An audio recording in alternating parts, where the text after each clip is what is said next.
Bah t'es enrhumé ou quoi?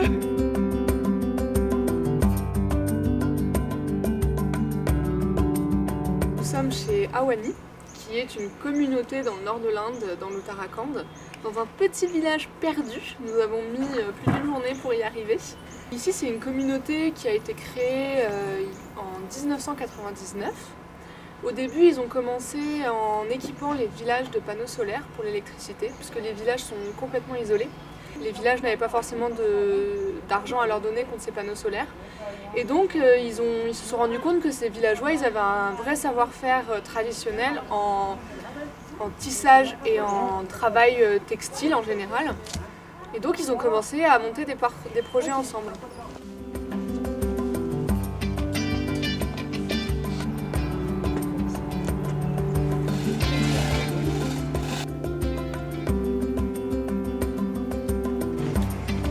Je fais engraisser par les gens de Awani.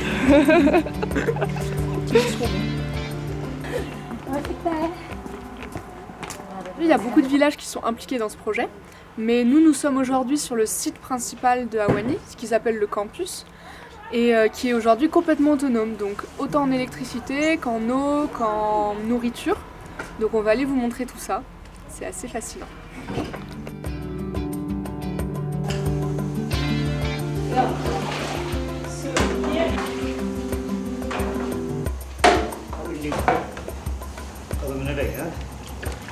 Remuer en fait. Alors là, on est dans l'atelier de teinture de Awani. Donc ils utilisent que des minéraux et des plantes.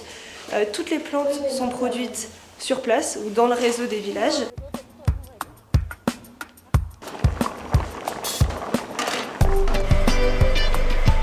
Ses yeux brillent.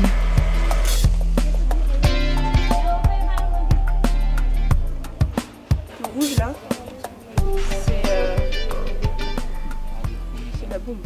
I'm interested in natural dye. You take the plant and cook it, then squeeze it, then make extract, then you put the yarn inside. So color is different. All color is different. So I'm exciting about the natural dye. Alors au début, pour faire leur teinture à l'indigo, ils se fournissaient dans le sud de l'Inde, ce qui est quand même déjà assez local, mais comme ils voulaient être complètement autonomes et faire tout d'eux-mêmes, ils ont testé de planter des plantes à indigo ici, dans la montagne, chose qui n'avait jamais été faite.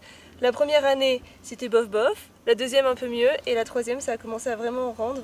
So now, maybe 150 farmers cultivate the indigo plant in our village area.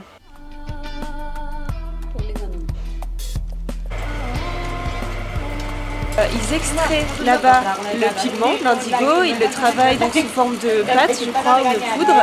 Et après, une fois qu'il est prêt, ils l'acheminent ici pour faire le bain. Et donc la recette de bain qu'ils ont apprise avec Michel Garcia à Couleurs-Garance en France. Donc ils ont 2 cuves de chacune 2000 litres pour faire leur bain d'indigo. Et ensuite, pour garder ce bain au chaud, garder ce bain à température égale, ils ont en fait un système d'eau à circuit fermé qui est constamment réchauffé grâce au ballon d'eau chaude qui se trouve juste là.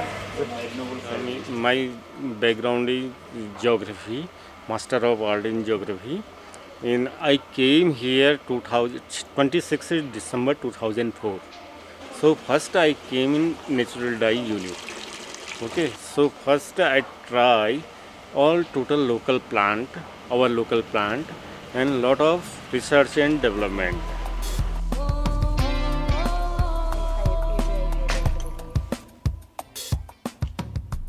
C'est vraiment super de voir autant de personnes impliquées autour de la teinture végétale. Là, c'est vraiment des grosses productions faites que avec des couleurs végétales. C'est trop cool.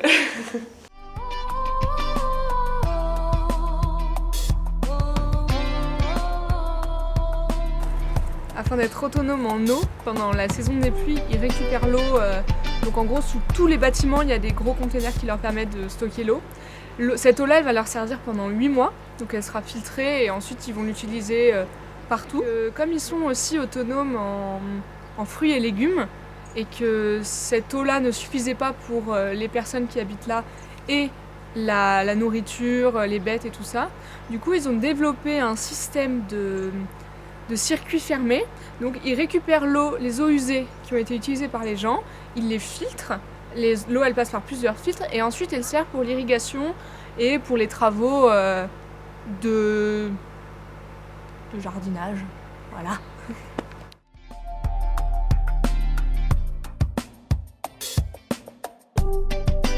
Alors pendant l'été, ici, ils récupèrent toutes les épines de pin qui sont par terre, qui forment un tapis hyper inflammable pour éviter les feux de forêt. Et après, ils les réutilisent, ils les valorisent en faisant de l'énergie avec. En fait, ils les brûlent et ils font de la biomasse, d'électricité à partir de ces épines de pin. Ils ont assez d'électricité pour eux pour être autonomes, mais ils en produisent tellement qu'ils en ont un surplus qu'ils vendent au gouvernement indien. Et les villageois qui ramènent les aiguilles de pin sont payés aussi pour ça. Donc ça leur fait un revenu supplémentaire en plus de leur travail de tissage. Et ici, ils jettent vraiment rien. Le charbon qui provient de la combustion des épines de pin est utilisé pour la cuisine.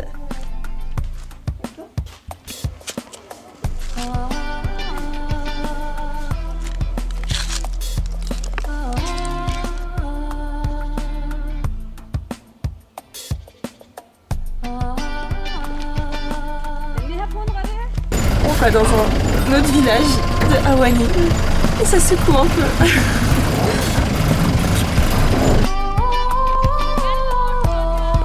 Alors là on est à Tigoli, le premier centre textile que Awani a créé et on va aller voir du coup le tissage. Le paysage.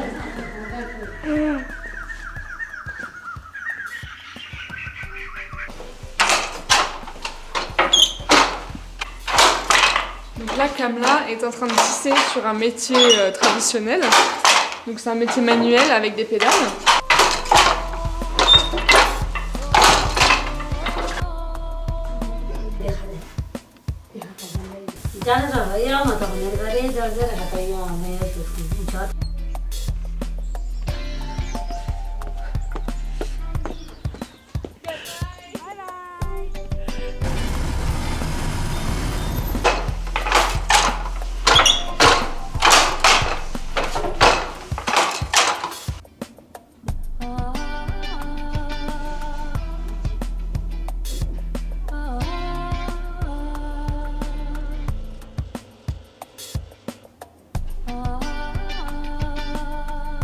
On a passé un moment hyper enrichissant, super inspirant, parce que c'est vraiment plus qu'un projet textile, c'est un projet global qu'ils ont mis en place ici.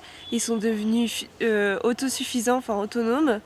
C'est vraiment un écosystème qui fonctionne seul et qui fonctionne seul aussi parce qu'ils sont obligés de fonctionner seuls parce qu'ils sont loin de tout.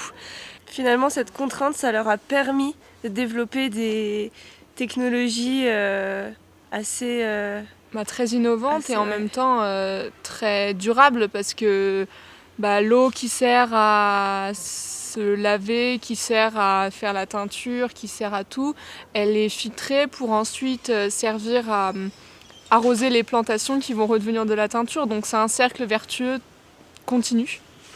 Et malgré cette situation géographique très isolée dans la montagne, ils sont complètement ouverts sur ce qui se passe autour et ils sont même venus se former en France pour certains approfondissements au niveau de la teinture. Et au final, il y a même des jeunes de la ville qui viennent, donc il y a quand même un échange constant avec ce qui se passe ailleurs malgré cet isolement. Et ça, c'est super intéressant. Au final, c'est des modèles traditionnels, des modèles d'artisanat qui trouvent vraiment leur place aujourd'hui. Donc ça, c'est assez... Ça nous a beaucoup inspirés. Voilà, assez inspirant, assez positif.